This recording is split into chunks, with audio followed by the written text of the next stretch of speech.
Hello, it's Forrest here. I want you to know that if I look a little frazzled or very tired, or some combination of the two, I got a puppy over the weekend, and she's adorable. Her name is Mandy. She is a lab pointer mix. She's only, I want to say 10 weeks old, and she is not potty trained, but she is sure trying. I am in charge of nighttime potty training, which I volunteered for since this was my bright idea and my partner works. So, I'm exhausted.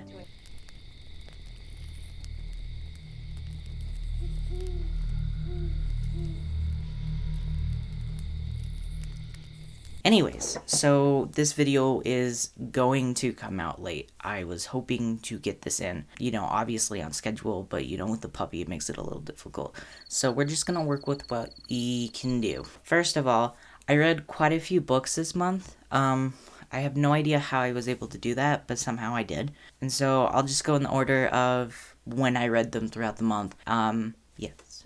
I can't tell how high I should hold this.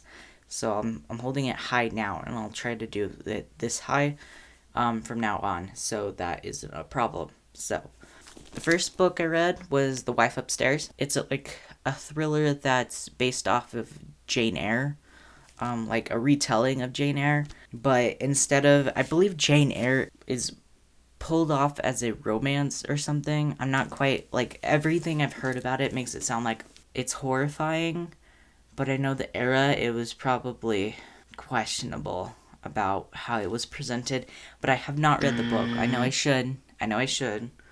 But I just haven't gotten around to it. Especially, I probably should have read it for context before I read The Wife Upstairs. But here we are. The reason why I particularly wanted to read it and was able to write off the fact that I haven't read Jane Eyre is because there is an agency in my state that represents this author, and I thought it would be neat to be familiar with that. So this book is pretty short. I think that was a good idea, considering it's a retelling of Jane Eyre, and I feel like if you're familiar with Jane Eyre, you probably want to get right to the deviations. If you're not familiar with Jane Eyre, then you get kind of lost about how similar the two books are and then get distracted by that rather than just getting straight to the story. So I really appreciated that it just kind of zipped through and kind of hit the main points I knew about from Jane Eyre and then kind of moved on, it seemed like. An effort to be an honest reviewer, I will admit that the first couple of chapters were hard to read for me. The main character is not super likable. I don't know if Jane Eyre is not super likable. Either way, because she's not super likable, it kind of made it hard for me to get into. It's not that I don't like unlikable characters. The thing is that I find them kind of hard to relate to.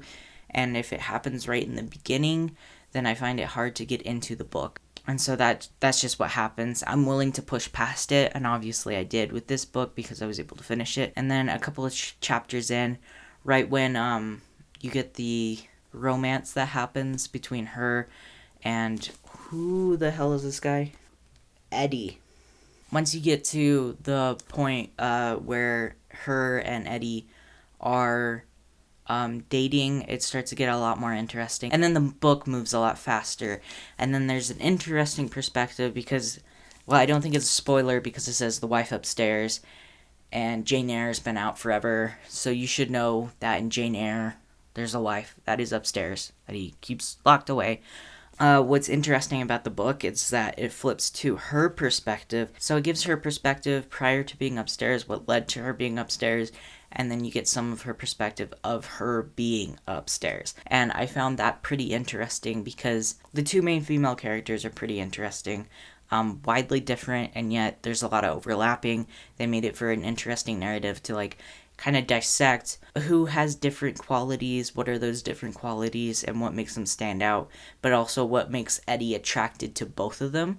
And I thought that was interesting to see how that played out. I thought the book was humorous, it was interesting, and I thought the perspective of the suburban life, especially in that, where is it set in? Birmingham, Alabama. Okay, so it's set in Birmingham, Alabama. And so it had an interesting perspective of that environment. And the expectations of the suburban women there, and like especially like the class differences was pretty interesting. Overall, I thought the book was great. It had a slow beginning, but it's a short book, so you can get through that hurdle pretty fast. The ending was great. Like I said, I'm not super familiar with Jane Eyre. I don't really know the ending. So reading the ending of this thriller, it came at me with a surprise that I don't know if the Jane Eyre readers would actually have as well. So overall, really loved the ending. Great short read. So the next book I read was The Four Winds by Kristin Hannah. Kristin Hannah is actually my favorite author. I read The Nightingale a few years ago, and I thought it was amazing. Like, the descriptions are so intense that you can like practically smell the flowers that you've never smelled before and be like, yeah, that's it. Like, I know it.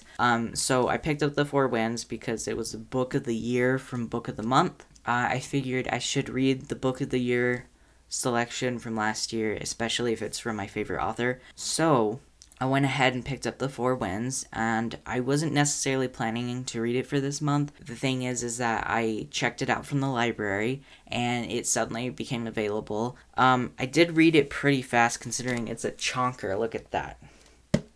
Big boy. Big boy. It was amazing, okay? So, it's about the Dust Bowl, right? And the thing is that I'm not a huge fan of the Dust Bowl in terms of, like, what interests me in history. I don't know, I feel like saying you're a fan of a certain part of history is always weird to say. Once again, the descriptions were insane. Kristin Hannah is willing to give you some great descriptions of like brilliant food, amazing atmospheres and stuff like that. But because of her historical fiction tends to be a lot of dark topics mixed in, that description still adds in and it gets gross and vivid and rough. Anyways, so that's what happens in The Four Winds as well. I felt like if you could summarize the book in one picture, it would be that one picture of that one woman who a journalist took a photo of. But I have a fun fact about that. It was one of the first like doctored photos. Fun fact. I believe it was posed, but also like the photographer went back and like fixed her hair or something like that. Like, I can't exactly remember what it was, but they did it in post. Which, you know, in terms of photojournalism, that's kind of an ethical no-no. Fun fact about that. The first quarter of the book is about our main character. I forgot her name. Really bad at names. So the main character is about Elsa, who is described as like a gangly, very tall, very plain looking woman who is basically written off as a spinster, and what really sealed the deal for that is that she had a heart condition when she was younger, and so her family treated her like she needed to be locked up in this tower and never touched and never really interact with the family. So she never really had a strong relationship with her family, and she was just written off as this scapegoat, black sheep of the family, etc. One night she sneaks out when she's not supposed to and gets pregnant, and when the family finds out, they kick her out and have her live with the father of her child's family and him, and they're an Italian immigrant family living in Texas. They treated her like she was super fragile, so it was an interesting perspective going from this really coddled upbringing to having to work in the fields with this Italian family and having to actually help and not have a maid, etc., etc. And she ends up really loving this lifestyle. Farming becomes her life. Like, it becomes the anchor to what she calls home and what she calls her place in life. She finds a lot of solace in farming, and she ends up pretty close to the family.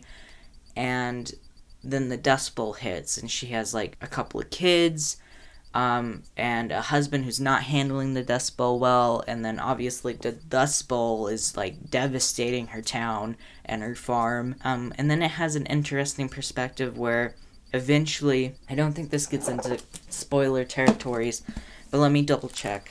So it doesn't get into spoiler territories. It is mentioned in the bio, but if you're not the type to like really read the synopsis or whatever. I forgot what it's called. Why can't I remember the word? If you're not a fan of reading those things and you just like to go in blind, I get it. I should have like little timestamps in the description so you can just skip ahead and I won't blame you. But anyway, so what happens is that after living in the Dust Bowl for a while and it gets more and more clear that this is not survivable, she has to make the choice to going west to California, which is rumored to be an oasis and this great place and stuff. The last half of the book is her realizing that it ain't great. I mean, it's still necessary for them to move out, but it ain't great. And so the last half of the book deals with worker rights, and I'm just like, gimme. I loved it. I loved that perspective. Like, seriously, it was so great. I was riveted by it. I can tell Kristin Hanna had like so much rage built up that she had to like express it somehow and be able to get this message out of like communism and workers' rights and like sticking up for yourself and revolution, etc., etc. Like, I can just tell she's kind of pissed about our current political situation, and she just needed an outlet to be able to feel like I find fiction can be inspiring about these things, and it can be enlightening, especially if it's a historical fiction, as a jumping off point for like looking into other things that might inspire you to have active change in your like actual reality. And so I feel like she felt like this was a prime opportunity to tell the story, and it shows. I loved it. It was so good. It was great. It was really great. Definitely a great read. I would say it's definitely like a contender for favorite of the year, but I'm also very biased because I love Kristin Hanna, and I'm also really biased because I love workers' rights and stuff like that. So, strike. Unionize. Strike and unionize. Do it. I super hate it when YouTubers have to pronounce like a non-white name and they don't look it up. Like, I know you're not doing this live. Just look it up. Okay, so the next book I read is P. Djèlí Clark, Ring Shout is what I read. It's a novella, very short. It is amazing. I bought it a while ago, but honestly, I didn't know how it was going to hash out. Like, it obviously there's a clan member on the front, and so first impression, it was going to be an upsetting book. So I wanted to put it off until I felt like I was ready. And then we had Black History Month, and I felt obligated to read something that marked the occasion, and not in the sense of trying to check a box and pat myself on the back, but in the spirit of marking the occasion with having a month. I wanted to mark the occasion for myself and reading something that had to do with Black history. And even though it is like a fantasy twist on Black history, it's still, obviously deals with our history, specifically Black history. And I felt it was going to be enlightening to read. It says, in America, demons wear white hoods. So it's right around after The Birth of the Nation came out. If you're not familiar with that, that's the movie that the Klan members cite as the movie that really explains their cause. So it's very racist, horrifying. So this has an interesting twist. So there's Klan members, and amongst the Klan members are Ku Kluxes, which are monsters that only certain people who have the gift to see get to see. And it's about a group of Black women around 1920 who all work together with this older woman who all have the ability to see these monsters, and they hunt them down. It was interesting because I knew the fantasy element of this. But the thing is that I wanted to see if all the Klan members were considered monsters in the fantastical sense emphasis, or how it was going to tackle that without like necessarily, I guess, dismissing the fact that we actually do have Klan members and they're all they are in fact human. And I wasn't gonna like distrust Clark in like not navigating that issue. It's just that I was curious at how that was gonna happen, you know. And so it's interesting because they're like, so the Ku Kluxes are monsters that feed on hate, and they basically are like an infestation that relies on other people's hate to produce more hate, so they have more to feed on. So I thought that was really interesting. So it's like, you can still have human clan members, obviously, and that they're the ones causing this issue. The Ku Kluxes, the monsters, the fantastical monsters, are the ones that they're hunting down, like this particular group. So it was a very interesting perspective. It was, oh my god, the descriptions of the monsters and the fantasy elements were just top notch. To provide some perspective of what the Ku Kluxes look like, in the eyes of the people who can see the monsters, I imagine them looking kind of like the President Snow monsters that smell like roses in the third Hunger Games trilogy book, if that makes any sense. Their heads are pointed, and so they kind of look like a hood too, so I thought that was super interesting. And then there's other supernatural elements that come into play, and oh my god, the descriptions of them, the character design, it was amazing. Like, honestly, it was visceral, it was terrifying, it honestly, like, impeccable character design. Impeccable monster design. Like, I cannot express how much of a good read this is. I can't speak to, like, the Black experience of reading this, or exactly what, I don't want to speak for Clark, and how he was, portraying, this perspective. But for me, I felt like this was a great vehicle for, like, explaining hate, but in a fantastical sense, and being able to, like, approach that topic, but in a different way than just the straightforward, which I thought was enriching. Like, you will have to read it to fully experience what this has to offer, but honestly, it was like I felt like I wasn't being coddled, by having a fantasy element in it and making it an easier way to approach this history while still being able to, like, have this fantasy element, because, you know, I don't have to argue why fantasy has its merits. So, but you know what I mean. And then bringing in such rich elements of culture and history, such care put into such a condensed book. You know, like I said, it's very short, it's a novella, but there's so much care on every page. And also, like, it's written in this style that I guess is, like, African American vernacular. And so, for someone who doesn't speak an African American vernacular, it made for just such an immersive experience, and it just stands out on its own. I 100% recommend reading this. So the next book that I read was the Book of the Month book selection. I had some trouble picking out what book I wanted to read last month for Book of the Month, but Vladimir stood out to me.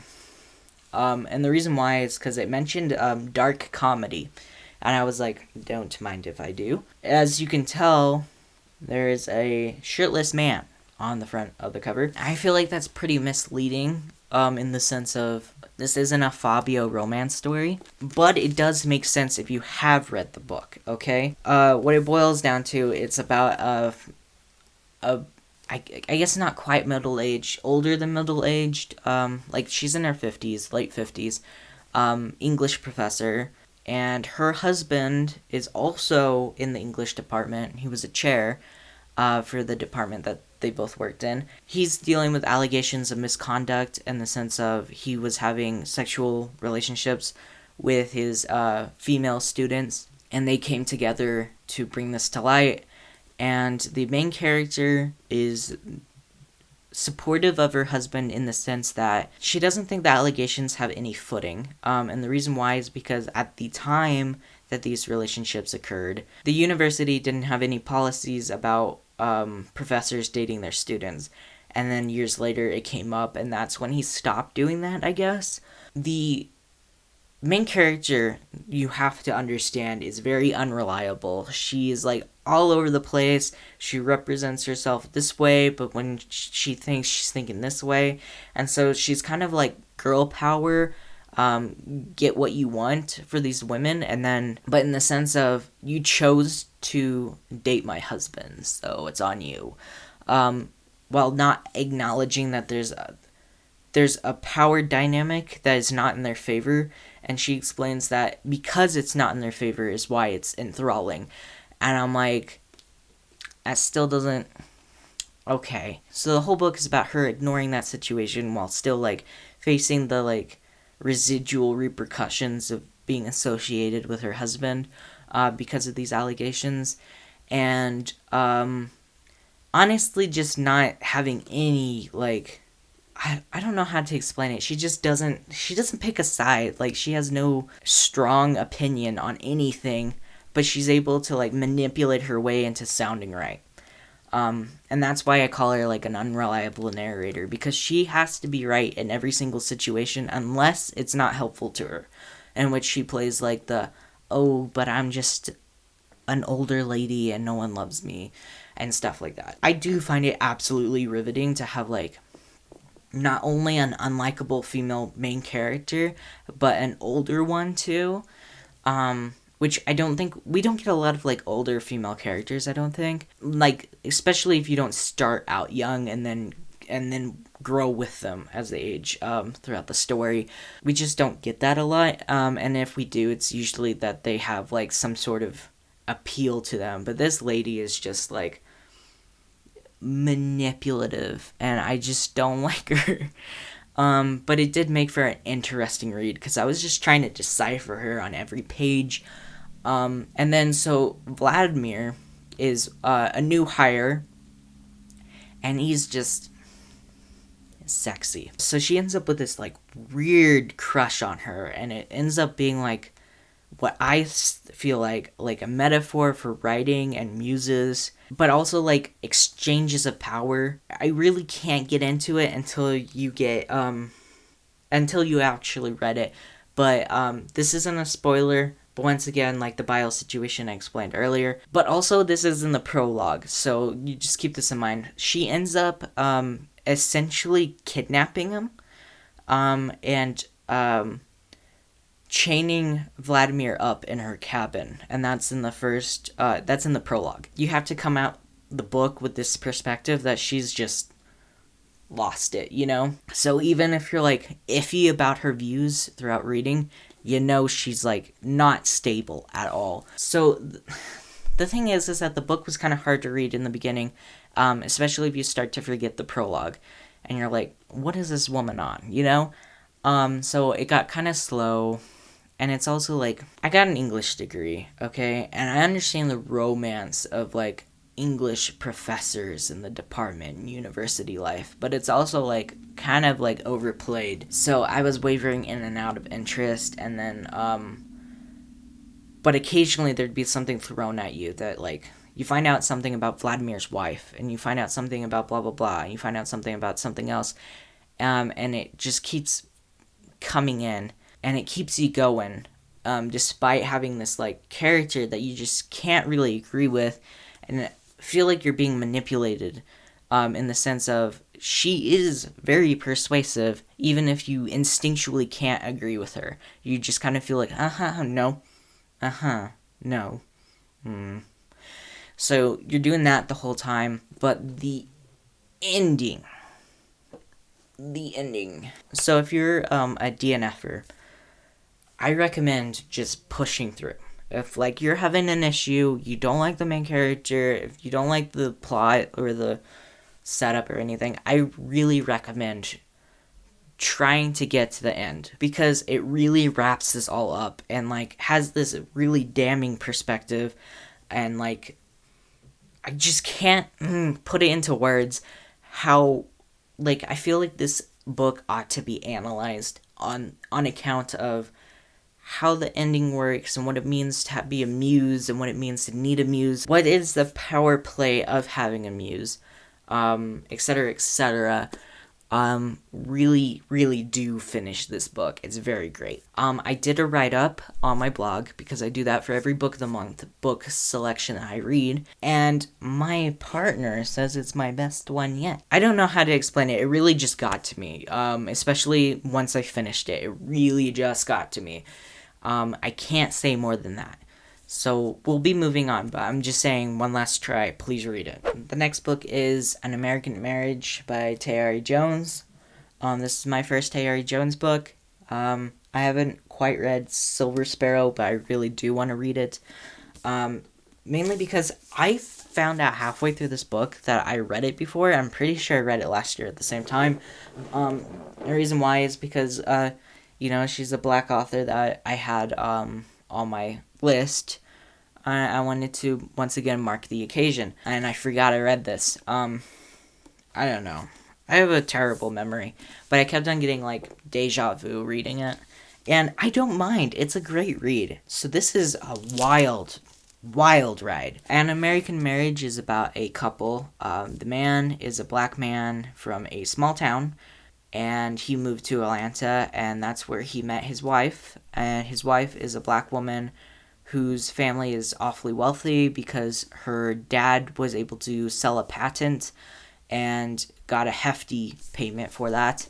And so she comes from a relatively wealthy perspective. And they have a rocky relationship, but there's, a decent foundation of love there. But they do often have troubles where they fight, or they don't share certain information, or their parents kind of get in the way in the sense of whether they approve or not, or etc., etc.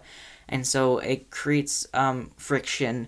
But the kicker, the main catalyst in the book, is that one night while they're fighting, they stay in a motel, and a woman gets sexually assaulted in the room next to them, and blames the husband. And being a black man, and her being a white woman, he gets sentenced to 12 years in prison for something he did not do. And that creates a huge friction and conflict throughout the book. So you get his perspective of being in prison for something that he does not deserve to be in, and you get the perspective of the wife, who was a part of this very young relationship. They had only been married for a year, and they were fighting a good portion of the time, despite, clearly caring for each other, but definitely friction there. And her perspective of what is it like to be a wife of someone in prison, while not, having a strong foundation to be able to get through that. And then also, they were young when they got married, and they were young when this happened. They were going to be well into their 30s by the time he came out. And so that creates major conflict. The book was super interesting because the prison section is not super detailed, in the sense of there's not a lot of prose about it. Instead, what Tayari Jones does in this book is she represents his time in prison via prison letters between him and his wife, and a select few of other people, but mainly between him and his wife, and where he updates her and she updates him about what's going on. And eventually, so I think that gets into spoiler territory, so I won't get into it, but what happens is that there is a major life change that happens while he's in prison, and it basically destabilizes their relationship, and that causes a conflict that continues when he gets out of prison. And so they're having to deal with the repercussions of this situation, and so it's just packed with emotional conflict and distress, and you're so unbelievably sympathetic towards Roy, but you also understand he does have some issues with his perspective, in the sense of it does create problems for Celestial that is totally understandable. It's just a very rich story full of emotion and perspectives that are very real, not just in how it's portrayed, but in life too. And I feel like it is important to mark that this is an ongoing history of this discrimination and this, complete disregard for lives. Yeah, so I definitely think this is like a mandatory reading. She's just an amazing writer, and I definitely need to read Silver Sparrow or any of her other books. Definitely read Tayari Jones. An American Marriage is impeccable. So, I'm a cheater, in terms of my monthly wrap-up. I started this book in February, but I did not finish it until March, and I was so close to finishing it in February. I'm adding it to the monthly wrap-up of February. So, I read Yours Cruelly. It's Memoirs of the Mistress of the Dark. So, it's ELVIRA, if you couldn't tell. She came out with a memoir, and I was like, oh, hell yeah, give me that. I've been trying to read more, like, nonfiction memoir types, just so I can, like, expand my reading. If ELVIRA is writing, I legally have to read it. I'm not, like, exactly, of the age to be that familiar with ELVIRA, but I am familiar with her, and I've always wanted to, like, get more into her work and stuff but I never really got a chance to do this. So I figure her memoir, which is easily accessible for me because library, would be a perfect way to not only reading more memoirs and nonfiction, but also get me acquainted with ELVIRA. Seriously, read this book. It is so good. It's written by her. It's not like ghost written. I mean, it could be. But she says it's written by her, and she seems to have told her friends that it's written by her. But it just sounds like her. So I'm just gonna say it's by her, because she makes these, like, witty remarks throughout writing, and it's just so good. She's from Colorado. Her hometown's very, very close to my hometown. Go Colorado, etc., etc. And also, like, it's weird how much her life was like mine, like, growing up. Like, so there's this photo of her dressed up for Halloween because her mom owned a Halloween shop, but also because she loved Halloween growing up and went ham for the costumes, and I did too. I love costumes. It's great. It's interesting too because you hear about Fort Carson having go-go girls, and she was hired as a go-go girl as a minor. And, like, which is wild. But also, I know Fort Carson, so it's just wild, like, hearing these terms that I've heard before. God, she has a description of the first time she tripped on acid, and, like, buddy, she has a rough time. Anyways, and then you find out her showgirl days. She met Elvis, who became, like, her lifelong inspiration, and her hero, and she gets to meet him and have a full night with him. And, like, she used to be a groupie, so you get to, like, meet via her all these, like, crazy figures during the 60s and 70s. And then as she's growing up and she lives in Las Vegas, she meets all these crazy people and does all these crazy things pre-ELVIRA. Like, this is just her life. When she becomes ELVIRA, you get to see her, like, character go from, like, this cutesy little local show to, like, this revolution that she's become.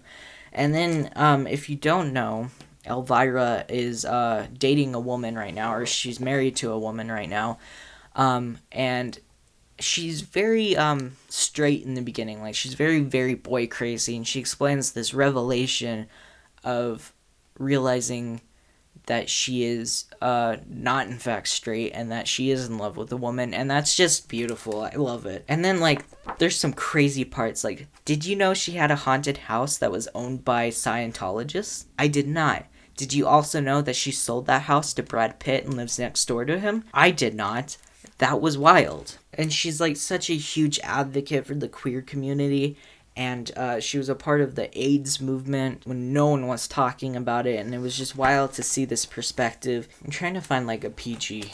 Because she was a showgirl. So there's some photos. There's photos in the book right in the middle. Yeah, there's photos in the book right in the middle. And it's just great. Like, you learn about how she came up with the ELVIRA makeup. and just all these kinds of things.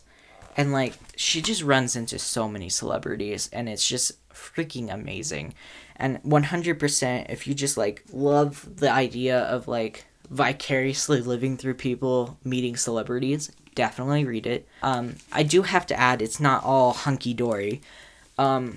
She has a rough childhood that she explains, and she had, you know, like I said, she faced sexism, and, you know, what does that mean in the industry, and specifically in the sense of Me Too, and prior to the Me Too movement, before it was even a concept, and just all these situations that she landed in. And also her dealing with being a sex symbol and loving sex and loving, like, being sexy, and, like, dealing with consent and what that means, and, like, how she's treated for just existing. And it was just, like, a really riveting, like, I keep saying that, it's just really, really exhilarating. Like, it was hilarious, and just wild. It was a wild trip. Like, seriously, just, she has lived such a crazy life. And she knows it. Definitely a great memoir. It's not just a series of events that she explains. It is definitely, like, well thought through, well presented, and full of humor. I definitely read it. I read 6 books in the month of February. Hopefully I can keep this vibe going. I can keep reading this number of books or around it. Because I really do like having a lengthy monthly wrap-up to just be able to just go through and be able to, like, talk about the books that I read, because it's fun. Anyways, so where was I going with that? So we'll see how this month plays out, specifically with the puppy, but I'll definitely be doing monthly wrap-ups. Don't worry about that. So, see you next time.